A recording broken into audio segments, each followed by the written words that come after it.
welcome to the Dancing Bear Enlightenment Academy Holistic Spiritual Transformation Podcast. I'm your host, Dr. Beverly. Today, our wonderful guest is Kate Heartsong, a speaker, author, coach, and Reiki Master. Her journey is a colorful fabric woven with profound wisdom and transformative insights from which her clients and audiences benefit. Her deep passion, empowerment, and intuition is generously shared with others who often comment on her calming energy, authenticity, and caring. Today, she will talk to us about how chaos leads to positive outcomes. Welcome, Kate. Oh, it's such a delight to be here, Beverly. Thanks for having me. We're happy to have you. So I always start with, tell us your transformative story. How did you get started? Why is this your passion? Yes. Thanks for asking. I would probably start by saying briefly from my childhood, as it always ends up with so many people. When I was 2.5 years old, I actually fell out of a window and story and a half high. And yeah, I was a curious toddler, but I fell out of a window, of course, shocking my parents. And that was so amazing. I ended up landing on a patch of grass, and on either side was cement. I feel like I was really being guided and protected. As a result, though, I lost most of my hearing. And the way back then, they did not have the technology of the type of hearing loss that I could wear hearing aids. So through my grade school and junior high and high school, I did not have hearing aids, and people thought I was stuck up. They thought something was wrong with me. I had so much shame and no self-esteem. Mm. Plus, there were dynamics with my family. Very dysfunctional situation, and that brought a lot of shame within myself. So I grew up with, like so many of us did, I grew up with such shame and no sense of self-worth, thinking I wasn't worth anything, thinking that I was a mistake. Mm. And I think it was in my 20s, early 20s, that I noticed these people around me in college. They were happy, some of them were in their power, and it was so opposite of me, anxious and just frustrated. So I knew I had to make a change. And I think there was something inside of me, an impetus that helped me to realize I need to take classes or do some self-help, which I did. And I had psychotherapy, I did EMDR, I did a lot of stuff. And I was able to overcome all of this over many years of a lot of work. Mhm. And I wouldn't change my childhood for anything, because it gave me the depth of compassion and the understanding and the passion that I have today, because I am much more confident. I've gotten rid of my shame, but I recognize that I, like anyone, we're all equal. We're all the same. And I have gifts, but everyone else has gifts. Mhm. So it's just gotten a rich sense of depth and compassion, and a massive amount of sense of serving others. So this is where I come into my work and feeling how important it is to be empowered and wanting so much for other people to know it is possible to make change. I'm all about transformation, and I'm living proof, right? So this is why I do what I do. That's really awesome. So how do you help people then take their own chaos and transform it? Yes, I do this through my public speaking, as well as I'm a coach, a life coach, and I'm also doing it as an author through 2 books, and uh, we can talk about that later.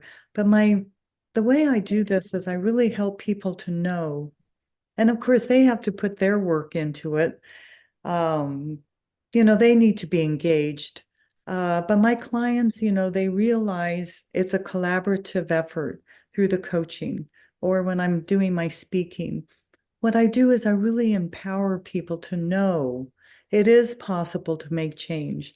This is the big thing. It's like my mission of my business is to empower people to embrace and to harness their inherent creative ability so that they can feel better and they can radiate their own inner peace and joy, and then sharing that with others.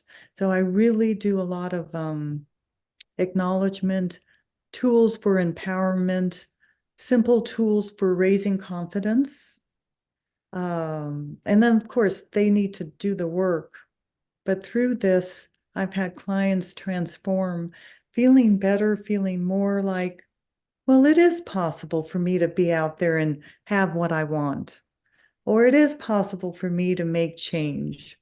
So I think the biggest message for me to my clients, to your audience here on the other podcasts I've done, speaking engagements, my whole biggest message is we can and we should make change because we have that capacity and we are not victims.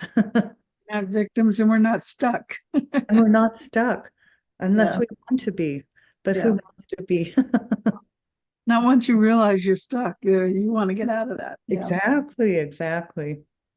So, what are you seeing is pretty common today in the world with people right now? Well, I'm seeing two different things, and I'm sure there's many more. One is with around me, and I think through the world, there's so much fear. I think there's an even more increase of anxiety and stress and fear and depression than there ever has been in so many years or ever. And I think it's because of all the shifts and the changes, a lot of uncertainty, a lot of not knowing what's going on, what is happening. And there's so many elements and way beyond the capacity of this podcast. But one of them, I believe, is having low self-esteem. Mm-hmm. And there's many reasons for that, warranted or otherwise. So this is one thing I'm seeing, that there's so many people who are just hurting. I know that everyone is divine, everyone is phenomenal, everyone is a child of the universe. But when they act out or they are criminals or whatever, they're doing it from a place of pain. It's not to excuse their behavior, but they're doing it from that deep place of pain and they want help. It's a cry of help. Mm-hmm. The other group of people I see are so many people who are starting to or have already awoken. They are awoken. Oh, Maybe wait. that's not a word. They're waking up. Uh-huh. Yeah. Uh, they are getting that inner guidance or however to step up and to realize I can make change like I went through and so many others who have gone through a transformative experience. So many of us have. To recognize that, yes, I can be a catalyst for change in my own life. And when I'm done enough healing, when I speak for myself and for so many others, Beverly, if I've done enough healing, I've cleansed myself enough, I'm clear enough, I can be a channel to then be the light and the pioneer for others. And so I see so many people waking up and being on this path, whether it's just for themselves or supporting others. And I also love sharing that the more that we do our own interpersonal work, we feel better, of course, and we help those around us, our community, and we help the collective consciousness, humanity. So I Mm-hmm. see both groups there, and there's probably people anywhere in between the two ends of that spectrum. Cool. And then, so you said you were a Reiki master. So how do you feel energy and people's vibration fits into this? Oh, Another excellent question. As you probably know, and I'll share here, of course, everything is energy. On the most basic elemental level, everything is energy. It's not the molecules or atoms. And science has proved over and over again how everything is energy. And it's because of that, everything is interconnected. And so, energy interpenetrates with each other, they coalescence with each other. And as all of us have experienced, oh, so many examples. We walk into a room where you see two people who are like so in love with each other, and you can feel the good. People might say, oh, they've got great vibes. Vibes. There's no accident. They use that word vibes. The vibration of them, high vibration, the high frequency. So I'll back up just a minute. Energy moves, as you know, and we call that vibration. And so, depending on how fast that vibration moves, we describe that as a level of frequency. So, if energy is moving very fast, vibrating quickly, very fast, I should say, it's going to be at a higher frequency. So, energies like love and kindness, respect, collaboration, peace, the two people we sense who are so in love, we're feeling that high energy because we can feel energy. And on the other side of the coin, maybe people are arguing, and that energy just is icky. We don't feel it, doesn't feel good. And Yeah. so many people are sensitive to energy and they can feel that. And so to bring in this idea of the Reiki, which is one healing modality of many, many wonderful healing modalities on the planet, Reiki being one of them. Reiki is all about energy. It's the chi energy, the life force energy. So, backing up just briefly, we have the universal life force energy, which is the all that is life, just as it sounds, life force energy. And then if we bring it into although we're all divine beings, we have a human body, we bring that universal life force energy into the human field. That's also known as the aura. But this chi energy then comes through the aura into our chakras and all that. People can check out Reiki and learn how it works. But it's this chi energy that does give life. And the chi energy that can be and is sensed, whether it's through Reiki, whether it's through healing touch, whether it's walking into a room, recognizing the energy that we're feeling in a group, at a party, or whatever it is. Everything is energy. So we do feel it. And some people are so sensitive to it. Others may not be as sensitive. But that's a whole nother discussion. Yeah. Yeah, everybody's different and there's different energy frequencies and all kinds of stuff. Reiki's just one. Yes. So, what about the age of Aquarius and the shift that humanity is going through? How do you see that affecting people? Oh, yes. It's affecting so many people in so many ways.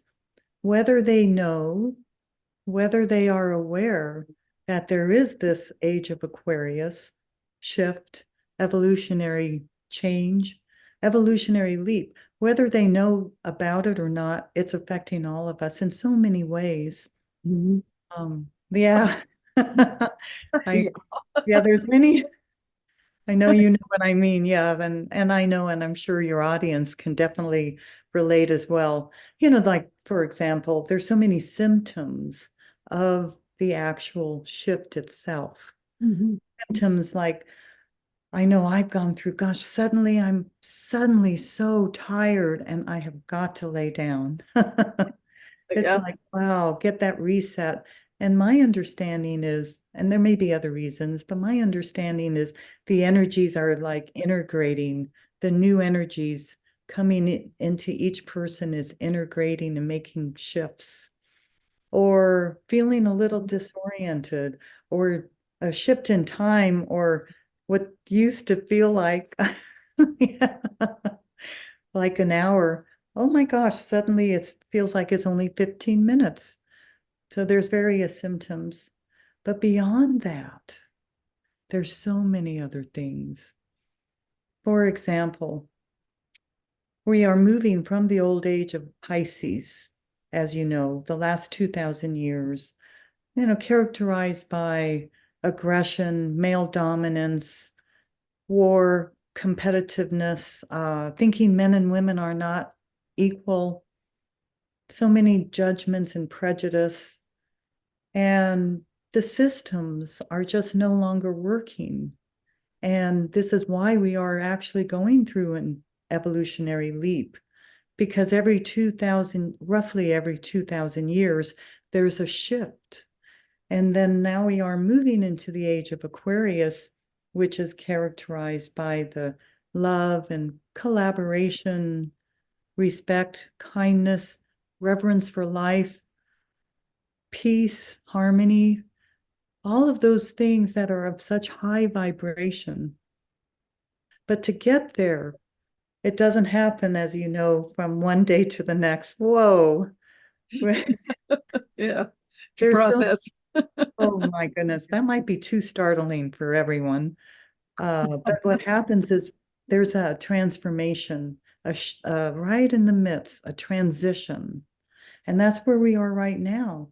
Mhm. And what happens is that the old paradigm, that which is no longer working, comes to the surface. And boy, we know this from so many examples: corruption, things that are not working well, the banking system that takes 2 or 3 days for a transaction. There's so many things that just are not working anymore that are being brought for us to become aware of, to see, so that we can look at it and resolve it and heal it. And in that, it can help to then dissipate.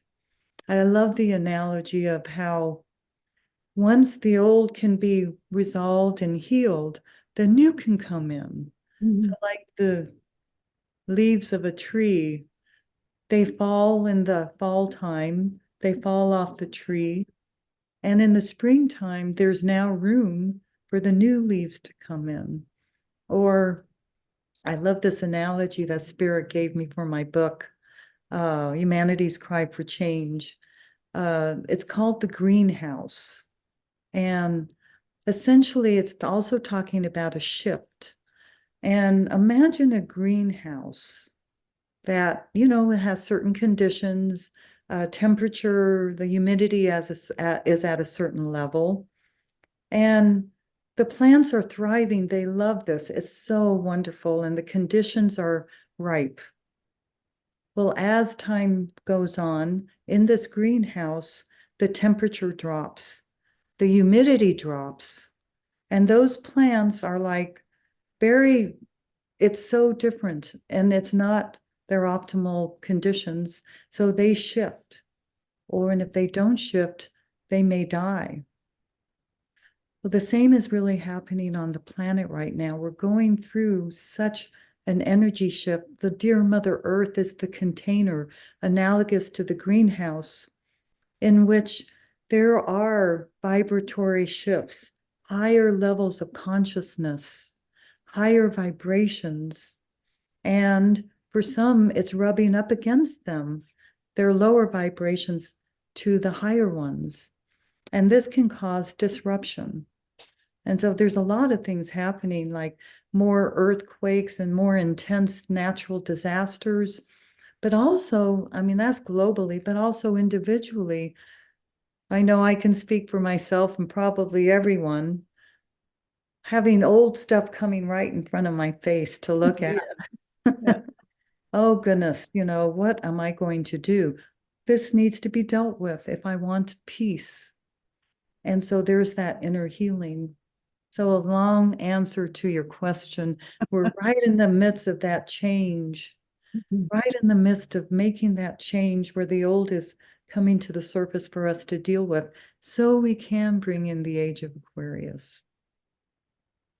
Yeah, I think part of it is the DNA in our body, which they've now shown is actually light, and that's changing. So consciousness and energy is actually light energy. Oh, I And didn't. so that's why it's coming into us and it's literally physically changing us. That's why we have to shut down sometimes because we have to integrate that in. Oh, Um, yeah. and you're right, it's challenging at times, and it's sad the number of people going. I think you're right with the fear, and I think there's a lot of grief and anger out there as well. Yes. Oh, yes. And people should know they don't have to suffer alone because there's lots Yes. of coaches out there that can help people through it. So you mentioned one of your books. You have two books. What's the other book about? Yeah. The first book is called Deeply We Are One. Uh-huh. And this is about recognizing our greatness and to really a lot of exercises that helps to build our confidence and to truly just embrace the divine nature that we are. Mm-hmm. And in doing this, we are then better able to really live that within ourselves and then to better see that in others. And the Mm-hmm. more we can see that in others, because whatever we have inside is what we then see outside. Yeah. Yeah. So the more we can feel good about ourselves, and it's okay to feel good, and it's okay to acknowledge ourselves, then we can see this so much easier in others. And that's where the ability to then really appreciate and understand that we are all interconnected, that we are all one. So that's essentially what the book is about. Cool. That's nice. So Yeah. you have a free gift for our audience. Let me see here where I put it. Uh, two heartwarming meditations. Tell us about the meditations. Oh, yes. Oh, they are very loving and they are in my voice. I've been told I have a very calming voice. And the meditations just really help your heart to open up. One is a playful meditation, which is kind of fun and light, and then the other is a little more serious and just meditative and deep. And I might add also, in addition to this, I am also offering a free complimentary coach session so that Ah, people can really get and see what it feels like to have a coaching session and learn of the benefits, because my intention, and as I mentioned earlier, my intention is to help empower people to really embrace their inherent ability to create so that they know they can make change. I'm living proof on that. So I am really honored to offer that complimentary session. well, that's a very nice gift. So if you're on YouTube, I'm going to have the link down below. And if you're listening, you want to go to joyfulradiance.com/services. Now that's for the two meditations. How do they get the complimentary coaching? Oh, yes. They just go to my website, like you Uh-huh. said, joyfulradiance.com, and they can, there's a contact form on there that they can reach out to me through the website. And then also they can check out my newest book, Humanity's Cry for Change, which describes but a lot more of what we talked about today. But it describes and gives a lot of answers for people. Cool. Wonderful. Okay, so that was joyfulradiance.com, and the meditations are at /services. Or if you use the contact form and just mention that you heard it here on the Yeah, podcast, and you'll yeah, get a free coaching. What a yeah. wonderful gift. So, do you have any closing remarks, Kate? Oh, I do. So many, but I'll leave it to one. It truly is important. And it is a beautiful thing to really recognize your brilliance, to recognize the greatness of who you are, to really know you do make a difference, a positive difference.